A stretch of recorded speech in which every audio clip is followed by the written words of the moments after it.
নমস্কাৰ, আসসালামু আলাইকুম বন্ধু বান্ধৱীসকল। আশা কৰোঁ আপোনালোকে সকলোৱে ভালেই আছে। আজি আপোনালোকৰ আগত এটা বিষয় অৱগত কৰিবলৈ ওলাইছোঁ। বিষয়টো খুবেই সেনচিটিভ, কাৰণ দেখা গৈছে যে আমাৰ সমাজত বা আমাৰ ঘৰত বা আমাৰ ৰিলেটিভৰ ঘৰত নিশ্চয় ছোৱালী মানুহ থাকে, গাভৰু সেই ছোৱালীবোৰ। আৰু দেখা গৈছে সেই গাভৰু ছোৱালীবোৰ আচলতে সমাজত যেনেকৈ বাধা বিঘিনি নোহোৱাকৈ যেনেকৈ সিহঁতৰ মনৰ ইচ্ছামতে বা এটা সুস্থ পৰিৱেশত ডাঙৰ দীঘল হোৱাৰ যিটো স্কোপ, সেই স্কোপটো আচলতে দেখা নাযায়। কাৰণ দেখা গৈছে যে বিভিন্ন দিশত কিছুমান অপৰাধী থাকে, কিছুমান অপৰাধীবিলাকৰ টাৰ্গেট হৈ পৰে আমাৰ জীয়ৰী ছোৱালীবিলাক, আমাৰ ভতিজী ভাগিনীবিলাক। এইবোৰ কি হৈ থাকে, কিছুমান দুষ্ট চক্ৰৰ টাৰ্গেট হৈ থাকে। কিয়নো দেখা গৈছে আমি উচ্চ শিক্ষাৰ কাৰণে এই আমাৰ ছোৱালীবোৰক বা আমাৰ জীয়ৰী অথবা ৰিলেটিভবিলাকক আমি বাহিৰত অথবা কাৰোবাৰ ওচৰত আমি শিক্ষা গ্ৰহণৰ কাৰণে বিদ্যালয় বা প্ৰাইভেট শিক্ষকসকলৰ হাতত আমি অৰ্পণ কৰি দিব লগা হয়। আৰু দেখা গৈছে যে কেতিয়াবা সেই আমাৰ ফুল কমলীয়া শিশুসকল, কিশোৰীসকল, জীয়ৰীসকল বা ৰিলেটিভসকল কিছুমান ভিক্টিমৰ সন্মুখীন হ'ব লগা হয়। তেনেকুৱা এটা ঘটনা আপোনালোকৰ আগত মই উপস্থাপন কৰিবলৈ ওলাইছোঁ। গোৱালপাৰা জিলাৰ এটা ঘটনা 2017 চনৰ 14 জুলাই তাৰিখত গোৱালপাৰা জিলাৰ দুধনৈ থানাৰ অন্তৰ্গত এজন নাবালিকা ছোৱালী টিউশ্যন মাষ্টৰ ৰাখি দিয়া হৈছিল পঢ়ুৱাবৰ কাৰণে। সেই টিউশ্যন মাষ্টৰজনে 2 বছৰ পঢ়ালে। পঢ়োৱাৰ পিছত কি কৰিলে, সেই টিউশ্যন মাষ্টৰজনে যৌন নিৰ্যাতন কৰিছিল, ছেক্সুৱেল এছল্ট কৰিছিল। যৌন নিৰ্যাতন কৰাৰ ফলত সেই ছোৱালীজনী মাকক ক'লে যে মা এনে কথা, টিউশ্যন মাষ্টৰ বা ছাৰজনে এনেকুৱা ধৰণৰ বেয়া কাম কৰিছে। তেতিয়াহ'লে ঘটনাটোৰ মাকে দেউতাকক ক'লে। দেউতাকে ঘটনাটোৰ বিষয়ে জানি দুধনৈ পুলিচ ষ্টেচনত এটা FIR ৰুজু কৰিলে। পুলিচে তদন্ত কৰি আসামীজনক কৰায়ত্ব কৰি চাৰ্জশ্বিট পঠাই দিলে গোৱালপাৰা কোৰ্টত। গোৱালপাৰা কোৰ্টৰ স্পেচিয়েল কোৰ্টে গোচৰটোৰ ৰুজু কৰিলে স্পেচিয়েল পক্সো কেছ নম্বৰ 20/17 আৰু আসামী পৰিমল চন্দ্ৰ সূত্ৰধৰৰ বিৰুদ্ধে ধাৰা 6 পক্সো আইনৰ 6 ধাৰা অনুপাতে বিচাৰ আৰম্ভ কৰিলে। বিচাৰৰ পিছত দেখা গ'ল সেই শিক্ষক পৰিমল চন্দ্ৰ সূত্ৰধৰ নামৰ শিক্ষকজনক under section 6 of the POCSO act 2012 অধীনত 10 years ৰিগৰাছ ইমপ্ৰিজনমেণ্ট 10 বছৰৰ সশ্ৰম কাৰাদণ্ড আৰু 25,000 টকাৰ জৰিমনা বিহা হ'ল। আৰু যদি জৰিমনা দিব নোৱাৰে তেতিয়াহ'লে এনাডাৰ 6 month চিম্পল ইমপ্ৰিজনমেণ্ট, তেখেতে জেলত থাকিব লাগিব। এনেকুৱা ধৰণৰ জাজমেণ্ট দিয়া হ'ল। এতিয়া ঘটনা হৈছে যে ছোৱালীবোৰ আচলতে সুৰক্ষিত নহয় শিক্ষকৰ হাতত।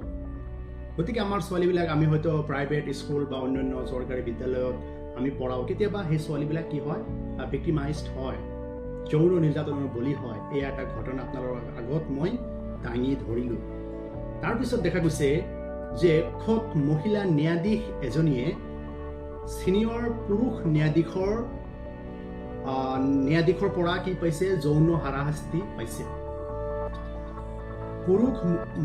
পুৰুষ ন্যায়াধীশ এজনে মহিলা ন্যায়াধীশ এজনক যৌন নিৰ্যাতন কৰিছে।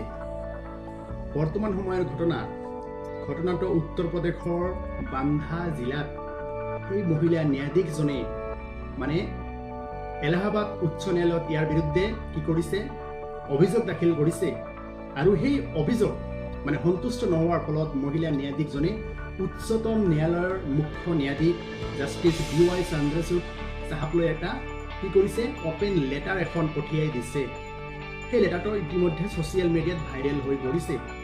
আৰু লেটাৰটো পঠোৱাৰ আগত উচ্চ ন্যায়ালয়ত ৰিট পিটিশ্যন এখন ফাইল কৰিছিল, কিন্তু ৰিট পিটিশ্যনটো আপোনাৰ কেঞ্চেল হৈ গ'ল, নাকচ কৰা হ'ল।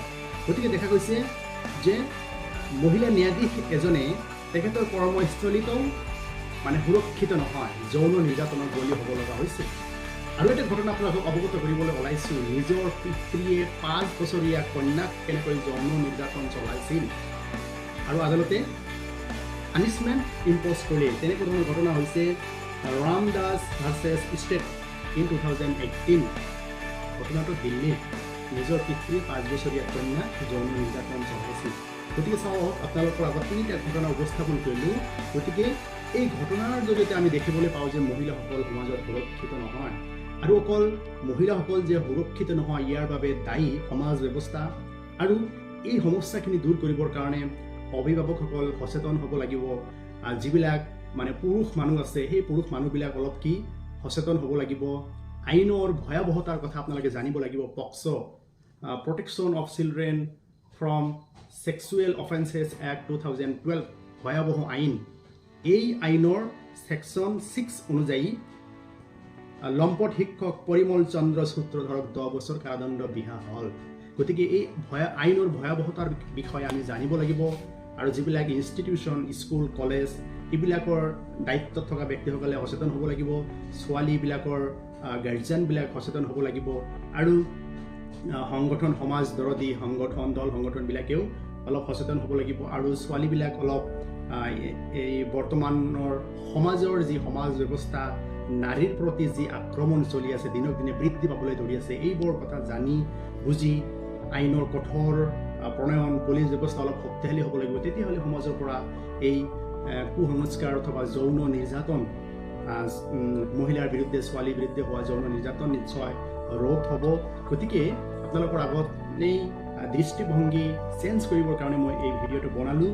যদি আপোনালোকৰ ভাল লাগে কমেণ্ট বক্সত জনাব, আৰু ভিডিঅ'টো যদি আপোনালোকৰ বন্ধু বান্ধৱীবিলাকৰ মাজত শ্বেয়াৰ কৰি দিয়ে তেতিয়াহ'লে সমাজত সচেতনতা বৃদ্ধি পাব। গাৰ্জিয়ানসকলে অলপ সচেতন হ'ব, কনচিয়াছ হ'ব। সেইকাৰণে মই ভিডিঅ'টো বনাইছোঁ। গতিকে বেছি নকওঁ, ইয়াতে সমাপ্ত কৰিছোঁ। নিশ্চয় আপোনালোকে যদি মোৰ ইউটিউবৰ পৰা চাইছে চেনেলটো ছাবস্ক্ৰাইব কৰিব, ফেচবুকৰ পৰা চালে চেনেলটো আপোনালোকে ফ'ল' কৰিব। ধন্যবাদ, শুভৰাত্ৰি।